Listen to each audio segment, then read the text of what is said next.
Ladies and gentlemen, my name is Vasily Miroshnichenko. I'm Strategic Communications Advisor from Ukraine. I'm also a co-founder of Ukraine Crisis Media Center, an outfit which was set up in early March with the aim of countering Russian propaganda and helping Ukrainian government communicate the various present issues in Ukraine, especially the current war with Russia. I'm very pleased and delighted to be moderating this panel here on the world in turmoil, and we will aim to actually address a much broader picture of various issues globally and how NATO should react to them and what should be the NATO's response to those issues. Firstly, I would like to introduce our panel.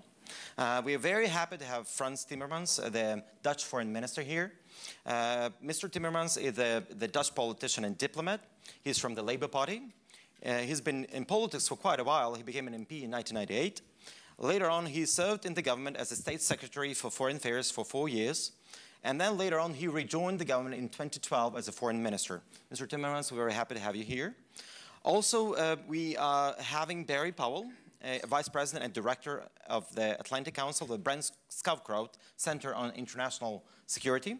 And Barry has enormous experience of working in the US Pentagon and as well as the White House as an advisor on security and defense issues. Very happy to have Barry here. And also we are having here in a panel of a fellow delegate from the NATO Future Summit, Tobias Bunde. He's the head of policy and research at the Munich Security Conference. So I suggest the following timeline. We have each of the speakers talk for 5-6 minutes, and then we will open a discussion with Q&A. So the floor is yours, Mr. Minister. So you want me to start? Yes, please. Can I sit here? Do you want me to stand there? No, just sit here. It's fine, okay. Yeah. Okay, well, good afternoon to all of you, our future leaders. It's my pleasure to talk to you today. We have some very pressing security issues in Europe at this stage, and it's quite a challenge to NATO. And I think we should be looking specifically at Europe's neighborhood in the east and in the south for two main reasons. First of all, the threat posed by Russia is imminent. It is not just because of Russia's activities on the Crimea and later in eastern Ukraine. It's also because of the whole philosophy behind those activities. The logic followed by the Kremlin is a direct threat to our security, and not just the security since the end of the Cold War, even the security in the decades before the end of the Cold War, which at least assured the respect of national borders. And even that principle has been violated grossly by the Russian Federation. Behind all this in Russia is this idea that Russia is a specific case. It's not a European nation, it's not an Asian nation, it's a Russian nation. It's the modern version of the Slavophile philosophy of the 19th century, and it regards us, the other Europeans, especially today, as weak, morally corrupt, and all these other things that fall into the category of being less as a culture, which is part of the Slavophile approach.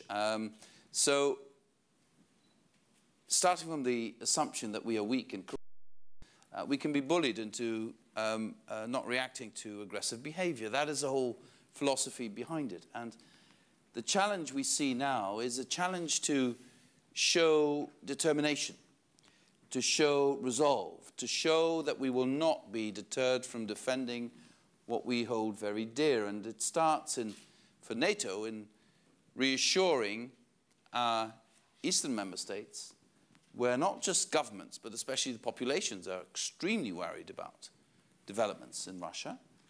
And the reassurance we need to give is that we will stand by them whatever happens, and we will not allow any other nation to destabilize a NATO member state. And we have to prepare our public opinion that this is not for free, that this requires an investment in our defense. It requires political determination. It requires the willingness to suffer economic consequences for this attitude. And I believe we are not ready yet to see the full scale of what will be necessary, and also we don't understand yet how long it will take to make sure this threat goes away permanently. The second, and if there are questions on this issue, I'll gladly answer them. The second issue I want to briefly talk about is, of course, the situation in the Arab world. Here again, very fundamental changes, a logical and natural process of emancipation of a young generation, better educated than before, but still excluded from large parts of the economy, of society in the Arab world, demanding access, challenging the powers that be, and then being sort of misused, captured, manipulated by forces that are pure evil, such as ISIL or whatever you want to call them. And this is a tragedy, this real feeling of reform, of wanting a different society, of wanting more opportunity, of wanting to break through existing patterns of corruption and exclusion of large parts of the population, then manipulated into what we now see with ISIL or ISIL, whatever you want to call them. This is a direct threat to the Arab world. It's also a direct threat to our part of the world. Because, not just because of the people recruited here and somehow enchanted into believing this ideology, but also because there is a direct idea that destabilizing our societies might be useful to them, so they're willing to train terrorists and send them back to Europe, especially those terrorists born in Europe, to try and wreak havoc on our society. So that is also a direct threat to our security, not a threat we can face with traditional means, but we will have to win back hearts and minds of people living in our own society. And we will have to help those communities struggling with highly educated, young, especially men, but also women, who somehow are captivated by a nihilist, dark ideology that will only lead to death and destruction. And so the challenge is to face a threat there and make sure that it can't spread in the Arab world, but also to face the threat here. And in that sense, there is sort of a new ideological confrontation, even in Europe, which is completely different from what we saw in the Cold War, but which has the same sort of implications. The only, and I'll finish on that, the only parallel I see, if you look at the types of persons who are, recruited into this sort of terrorism, the parallel I see is with the 1970s and the Red Brigade and Baader Meinhof groups, where also they had the highly educated people from well-to-do or relatively well-to-do backgrounds, middle classes, being sort of captivated by a nihilist ideology, refuting society as it is, and wanting to replace this by a totalitarian system. And I think this fundamentalist Islam is just as totalitarian as the ultra-left communist, or whatever you want to call them, ideology of the terrorist groups in Germany and Italy in the 1970s. And therefore, you cannot win this struggle, this ideological struggle, without the support of the communities within which this fight is fought.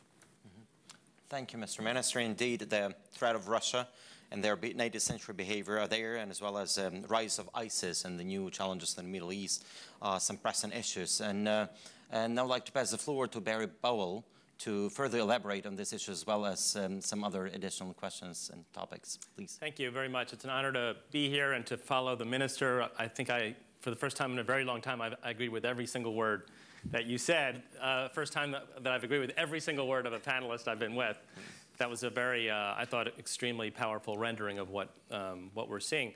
I was sort of asked to look at this from a U.S. perspective, and I'll expand this to sort of a global strategic viewpoint, reflecting some of the work at the Atlantic Council. It's our contention that the current global order is crumbling, and we're talking about sort of evidentiary points that flow from that one hypothesis. There's a relative shift of power away from Europe and the United States back to Asia and elsewhere, and I think that's why you're seeing some of the trends playing out. And then there's also a much more novel shift of power to individuals and groups, which I'll sort of end on. But first, sort of the interstate power shift. There's a lot of dynamism in Asia, economic, but also increasingly security tensions and concerns.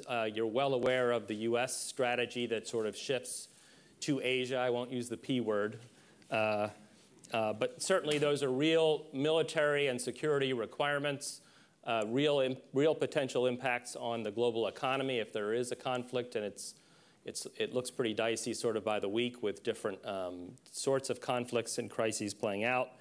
In my view, sort of stepping back, this is a rising power, China, testing the rules and the norms of an international order that it had no role in establishing. I'm not condoning it, but I'm saying you're seeing a lot of probes from China regarding, in particular, maritime legal regimes, and I think it will continue to probe until it faces some very coherent pushback, not unlike what is partly required in Europe. In the Middle East, I think you're seeing the spread of disorder, which I'll talk about a bit at the end, and that's not likely to go away anytime soon. And then in Europe, I think we are seeing a regional power, Russia, which is, again, making clear through its behavior that it has no plan or intention to respect what we thought were the rules and norms of the European security order, certainly since the end of the Cold War. So I think now, if you're a U.S. strategist or planner, you're now seeing the possibility of 3 regions that could present real security requirements. This is new. This hasn't happened for quite a while. And I think it's unfortunate a bit in terms of timing that the U.S. Defense just was published in March or April, was published right before the crisis in Ukraine got hot. And so I don't think it accounts for the real and very significant military requirements associated with a potential war, a potential NATO Article 5 operation. So I think those planners are going to have to soon, if they haven't already, go back to the drawing board and relook how the U.S. might handle sort of these 3 nearly simultaneous potential problems. I do think, despite all the rhetoric out of Washington about sequestration and budget reductions, which I do think are important and very constraining, the global military capacity of the United States military is still predominant. And you should not sort of confuse the political rhetoric in Washington with the actual military capacity of the United States military to undertake extremely significant military operations. But there are real questions right now about U.S. will to use military force, U.S. will to deter and to underwrite its security commitments. And I think those need to be redressed in any discussion of this sort. It does suggest the need for a renewed transatlantic bargain with all of these requirements, with all of this flux. I think this could be an important time for the United States, Canada, and Europe to relook with some real vigor its plans and its strategy for handling the different challenges that I thought the minister just laid out very well.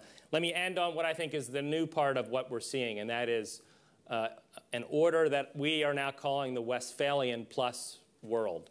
In other words, for 350 years, we've sort of enjoyed an international system where the nation state was by far the most dominant actor, and I think what you're starting to see now with ISIS, but there's also positive implications, is this trend of individual empowerment, where individuals undergirded by a range of technologies. We've only seen one sort of in the last 10 years, the communications revolution. We have another 4 coming. The next one that the Silicon Valley experts tell me is the bio revolution, which will make this look pretty small. We're talking about writing the code for life. We're talking about extending human longevity, about super empowered individuals in terms of their own biology, in terms of human enhancement and human-computer interface, brain-computer interfaces. There's a whole range of technologies, additive manufacturing, that are going to really give groups a lot more power to take action on a strategically significant scale in their country, in their region, or in the world. This could be a very, very prosperous and secure world if we recognize those changes and seek to harness them, because I think ultimately they're in the advantage of Europe and the United States if we are sort of agile enough to understand what's going on and not only seek stability, because there's a lot of change going on that we also need to harness for our own national advantages. And I think I'll end on that note. Thank you, Barry. Thank you for your insights. And Tobias? Yeah, thank you. Am I supposed to disagree now? I think that's going to be hard, but I'd like to offer another aspect to it. You're of course right that the Ukraine crisis is not about Ukraine itself. It's probably also not about the principles, the fundamental principles of the international order. I think the Ukraine crisis is also about us as the West and about the level of ambition we stick to or that we define.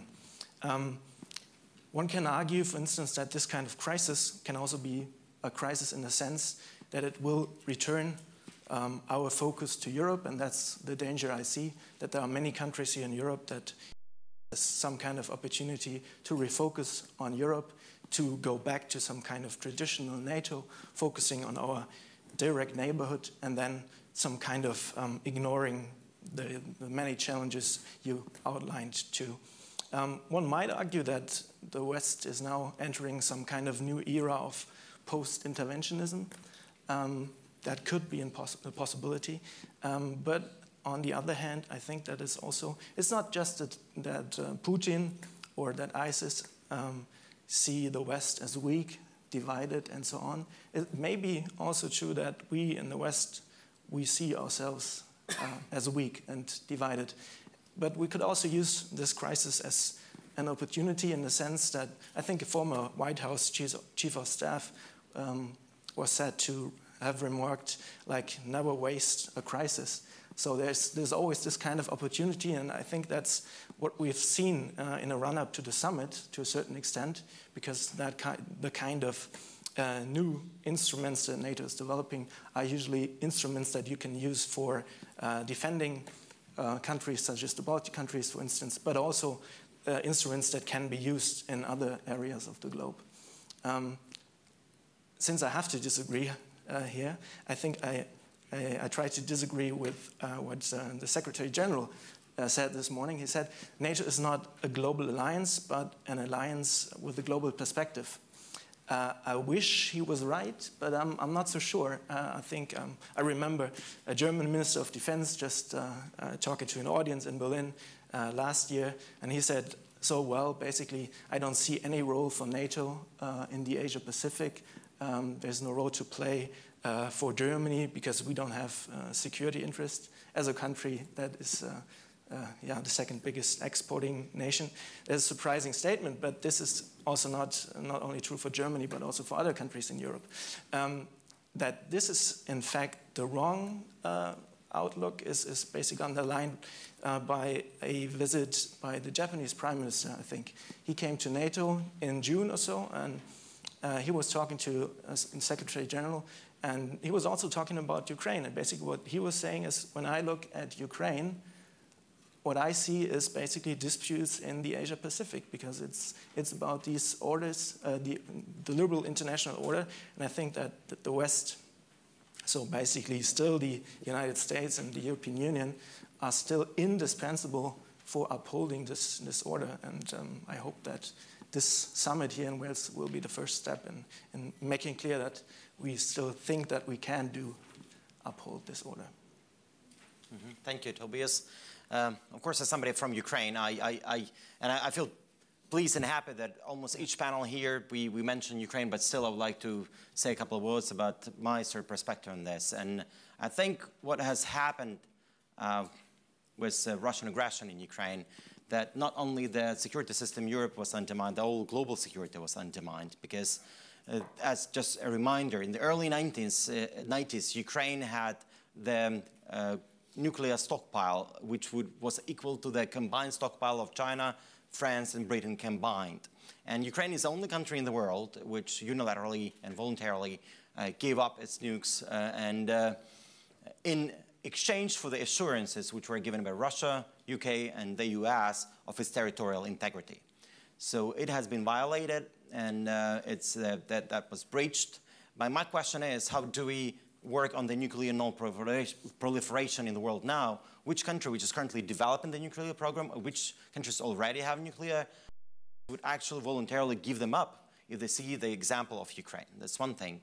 Secondly, all the territorial disputes, they can be reignited, because by taking over Crimea, Russia is creating a world precedent for many other countries to do a similar thing and use similar arguments. And we never know what's currently China, as Barry has mentioned, they are working heavily and infringing some of the maritime legal regimes, but they may actually annex some territories which they feel are historically Chinese, and there are large Chinese populations there. Or you never know what Argentina can do next. They may take over the Falkland Islands and claim, which they've always claimed, it's in Argentinian territory. So basically the whole global world order is undermined. And this is, of course, a huge challenge for NATO and all the Western powers. But coming back to Holland, and I have a question to Mr. Timmermans. I was very lucky to be present at the international conference hosted by your Prime Minister at the end of April. That was a Liberal International Congress. And I was lucky to be on the panel on Ukraine. And I shared my views on the developments in Ukraine. And the sentiment, there were a lot of distinguished politicians from Holland, apparently, there in the audience. The sentiments that I got, that was a strong signal from the Dutch business, which was advocating against any further sanctions towards Russia. Because of that's the Liberals for you. Yeah. Well, yes, you come from a different party. Exactly. Yes. Yeah. And apparently, and there was also public opinion maybe that could have been favorable in terms of Russia, but now it's been changing after the MH17 and all the other developments. What's your view on that? How is the situation right now? Well, MH17 did galvanize public opinion, but not necessarily towards sanctions. I think that was before, but it did bring home the point that a conflict which for many people is far, far away in a country they might have heard of but probably don't even know where it is, has a direct effect on their livelihood, on their families, on their loved ones. These were 298 people flying to the Far East for a holiday, for business, and were shot down over Ukraine as part of a conflict they knew nothing about.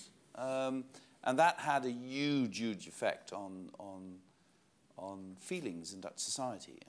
And I think this is something that brought the nation together in a way that I haven't seen in my lifetime. I wish there had been the cause for it, but it did show that we have strong determination, we have a strong feeling of being a society, which is something that is very, very valuable in Europe today. And we also have a strong feeling of responsibility for our own security. So in that sense, I believe there is now a greater sense of urgency as far as our collective security is concerned. And if I may respond, to the other points of, you should be thinking globally, I think there's 3 points I'd like to make. We can only get our people in Europe to support global action if first we make sure that they're safe at home. And with what's happening in the Arab world with ISIS and with Russia, brings insecurity to our homes in Europe. So only, if people feel that we are taking care of that problem first, they will give us the mandate to take care of it. That's my first point. The second point is, and it might be a bit of a painful point, but I need to make it anyway. We have lost a lot of credibility in the last 15 years. I think the long-term effects of the Iraqi war are causing a lack of conviction on 2 levels. The most important level is the moral level. We did something on the basis of false information that was manipulated, and then we behaved in ways that we always said we would fight.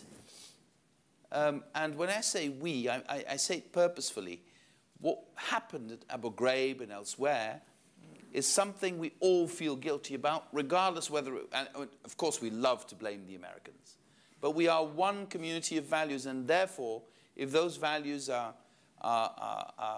blatantly violated in part of that community, it will affect the whole community.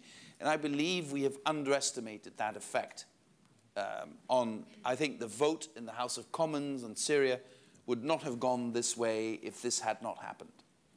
So the moral problem with what happened in Iraq and afterwards. But there's also the second problem, which is the political problem. We did all that in Iraq, and it didn't work. Had it been effective, had it been a success, perhaps the moral issue might have been less problematic. But the combination of acting against your own moral values and then not even succeeding in attaining your goals has been deadly for the resolve of the West in acting internationally. So we need to solve the problem at home, which is an imminent problem, and we need to be fully aware of the need to reinvigorate our moral stance and our political successes. If I could just add to that, I thought those were very, very important and underappreciated points. And I think it might have been Zbigniew Brzezinski who once wrote that sort of the power of the alliance and of U.S. global alliances is one of attraction. This is not a network of alliances where the United States is forcing countries, to be in an alliance to contribute to each other's self-defense, et cetera. These are alliances that are of attraction and sort of it's a community of values. And I think the Iraq War did much more damage to how other countries see the West. There are other factors too, including our own governance and fiscal crises. But I think the Iraq War did much more damage than we currently appreciate for this really important and intangible aspect of the power of the alliance, and that is the sort of the values and the moral standing. The Iraq War, and I must say the perceived double standards in the Middle East, have a huge effect on our Muslim communities in Europe as well. Tobias? Yeah, that's definitely right, and I didn't want to imply that we should just go back and do that again. On the other hand, I think that it's also true that it's not easy to draw the right lessons from Afghanistan, Iraq, and so on. For instance, if we were talking now about Syria and so on, you said we wouldn't do that again, but I mean in Syria we did nothing basically. And it has also not worked. So no, we have, that's right, but we did nothing because we were afraid of our actions. Yeah, I just wanted to underline that it's always damned if you do, damned if you don't, probably. Yeah. So it's not an easy answer that we can find there. And that's even more important, I think. The point we made in our report is that we need this kind of self-reflection again in the West, because it's not only about Abu Ghraib. It's also about issues like the NSA. It's about privacy. It's about security. It's about all these basic values that are fundamental to our alliance. And I think that this kind of debate is urgently needed. With this, I would like to open the floor for questions. And I see a hand here, Katja, and then the next question from Nino. Let's take three in a row and over there. Katja Gershak from Slovenia. You really bring out the key points in my view, and I thank you for that, particularly on the issue of credibility. And in the past decades, we're used to us setting the rules. I mean, generally, we've shaped the world in the West. And I think the moment has come when now this is going to be challenged globally. And from my point of view, what I really want to know and what's going to affect all of us in this room in the coming decades is how are we going to respond to this? Are we going to fight this? And are we going to self-reflect and realize that building global partnerships is going to probably require making compromises on some of the norms that we've set globally? Mm-hmm. Thank you. Nino? Just wait. Okay. Hello, I'm Nino Gogoladze from Georgia. Actually, my question reflects to the question of the previous delegate. We are now facing the situation when the West and the Russia talk different languages. The West talks the language of values, Russia talks language of violence. So there is a huge gap. How are we going to bridge the gap? Because eventually, at some point, we need to start talking with each other, because we can't really solve all the problems with military ways. But at the same time, if we speak different languages, how are we going to understand each other? Thank you. And good point. Question from Bulgaria. Yes, Georgi Michev, Bulgaria. I was provoked by the talk of Mr. Barry-Pavel about Silicon Valley. What do you think? What will be after 10 or 20 years by the development of these biotechnologies and different innovations?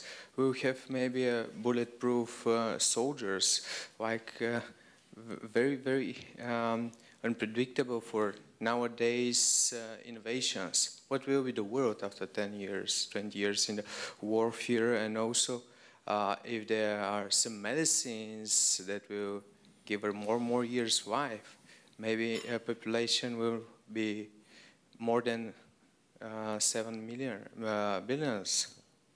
Overcrowded will be. Yeah, thank you. You're welcome. Maybe each one of you could just comment on some of the questions we raised, just one by one. Sure. You want me to start? Yes, please. You know, I'm always fascinated by this question, why are we always surprised by this? Why don't we know that? And I believe there is something very funny going on in the last 10, 15 years with our information society. And I want to reflect on this with you because you are, some of you, most of you, are very young and remind me of the students I had when I was professor at university. And your outlook on the world is completely different because you have unlimited access to an unlimited amount of information, which is great. But analyzing does not come naturally to this generation. And I think what we could bring to the table is we were forced to analyze more because the process of finding information was very hard. So by looking for information, you were forced to already select and analyze. And you're no longer forced to do that. We are weak, seeing a lot of things at the same time. Your generation is very, very good at that. We need to combine those two skills better than we did before. By which I'm trying to say this. Have we tried to look through Russia's eyes? Have we done this? Have we analyzed their motives? Have we analyzed what's behind all this? I think we haven't. I think we haven't. And why is it that, especially in politics, looking through somebody else's eyes is today seen as weak, as compromising, as being sort of a Chamberlain?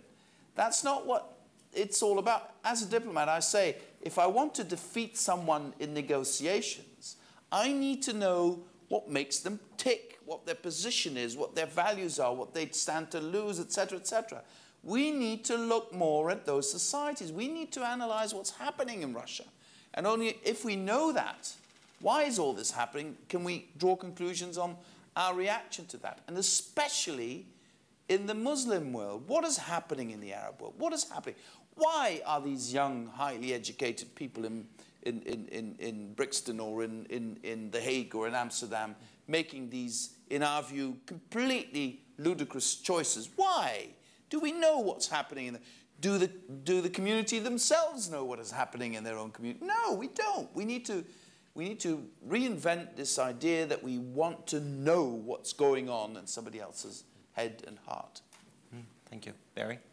Well, I think it's a really important point. Again, I'm not just playing to the audience, but I'm not sure I agree that this is not an analytical generation as well. I think they are... present company excluded. Present company excluded. No, but I think this is, I mean, information is so much more readily available. I think it actually puts a premium on, I mean, the people in this room are in this room because they are, you know, super analytical and they were chosen from a much broader cohort. I think the key is how do we sort of separate the useful information from the less useful. But I think, I think the analysis that we can bring to bear today is greater than it was even 10 years ago. I mean, on the question about what's coming, boy, I would be paid a lot higher salary if I knew the answer to that. But I do see, I mean, we spend a lot of time at the Atlantic Council on what we call strategic foresight, which is imagining the different menu of futures. We're spending a lot of that time on these disruptive technologies. And it's really very different, just as it's different 10 years ago from today. If you project forward 10 years, it's going to be even more different because of these other technologies. I mentioned additive manufacturing, which I consider the democratization of production. I think biotech is now going to be sort of the democratization of the ability to develop and change biological organisms for good. There will be lots more elderly people. There will be a lot more a lot fewer sort of chronic diseases, from what I'm being told. But these also can be used, these capabilities, for very, very dark purposes. And a lot more people are now experimenting with biological organisms than ever before. This worries me, and I know it worries the US Pentagon. I also worry about sort of comparative ethics. I'm not as worried, even though some might because of the NSA scandal, about the US government sort of activity in this area in terms of empowerment and human enhancement. I'm really worried about the Beijing Institute for Genomics and what the Chinese military does when they learn about insights from this type of technology. And I don't think they'll have any hesitation applying it for military purposes, whereas I think the values that most of us are familiar with in this room would sort of cause great concern and caution about going too far in this area, et cetera.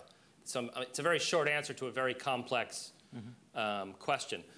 I don't remember the details of your question, but my short answer is we need a new conversation between our leaders and our people, because the capabilities that are available, we need a new social compact. With all that's going on, with all this flux in the world, we are not going to guess every type of challenge. ISIS seemingly came out of nowhere, but we can always look back and see where it came from. My point is, we're going to be surprised again. We're going to have surprise attacks. The whole society needs to be involved across the alliance in how we prepare for and deal with working through these attacks and then bouncing back to deal with them. But I think we need a whole new social compact that not only related to surveillance and security, but to other points as well. Thank you, Barry. Unfortunately, we're running out of time. We're having very special guests soon. So I would like to thank our panelists for joining us today. We had a very good discussion. So thank you very much. Thank you. Thanks a lot.